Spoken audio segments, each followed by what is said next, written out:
बिस्मिल्लाहिर्रहमानिर्रहीम।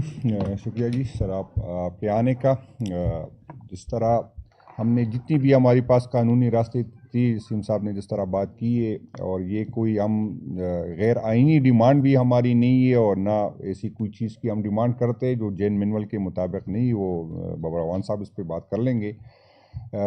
इस वक्त खित्ते की हालात आप देखें कि एक तरफ ईरान के साथ भी हमारे लग ये रहा कि हम इस जंग में कूद रहे हैं अफ़गानिस्तान के साथ। और मैं दोबारा ये बात करूँगा उस तालिबान की हुकूमत के लिए जिसके साथ हम दुनिया से लड़े, दुनिया को नाराज़ किया और जिसकी हुकूमत बनाने पे हमने खुशियाँ मनाई, उस तालिबान के साथ भी हमारे हालात बिगड़ गए। जो बॉर्डर हम एक्सपेक्ट कर रहे थे कि तालिबान की हुकूमत होगी तो इंडिया के अफगान जो वहाँ पर इन्वेस्टमेंट थी, वहाँ पर जो इंटरेस्ट था वो ख़त्म हो गया था। और आज हम वही अफ़गानिस्तान जो है इंडिया के दोबारा करीब गया।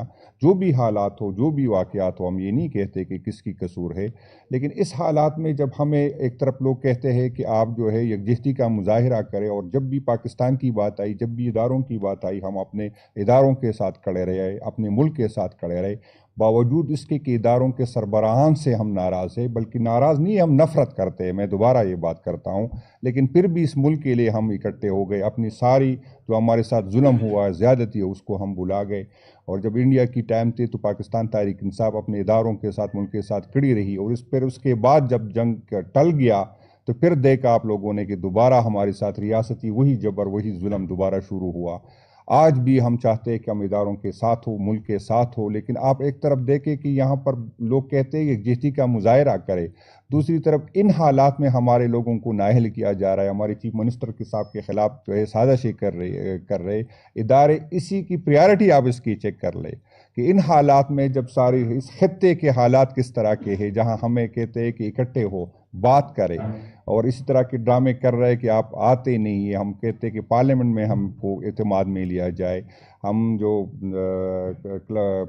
फ़लस्तीन के मामलात जो जिस तरह हुए उस पर भी पार्लियामेंट को एतमाद में नहीं लिया गया, आवाम को एतमाद में नहीं लिया गया। और मैं उस दिन भी मैंने बात की, मैं दोबारा कहूँगा कि इस मुल्क के इस्टबलिशमेंट ने हमारे ऊपर जो ख़ानदान मुसल्लत किया, मैं ये तानसीन के रिश्तेदार हम पे मुसल्लत की गई है, और यकीन करे इसका काम हुकूमत चलाना तो उसकी बस की बात नहीं। मेरा ख्याल है उसका अपना जो काम था, आज चाहत फ़तेह अली खान साहब और वज़ीर आज़म का मुकाबला होता अगर वो ये काम इस्टबलिशमेंट हमसे नहीं करवाते। इस मुल्क में जब ऐसे क़यादत की ज़रूरत हो, जिसके पीछे अवाम की सपोर्ट हो, जिसके पीछे अवाम खड़ी हो, जिसकी कोई क्रेडिबिलिटी हो। आपने देखा कि जब कोरोना के हालात थे तो सारी दुनिया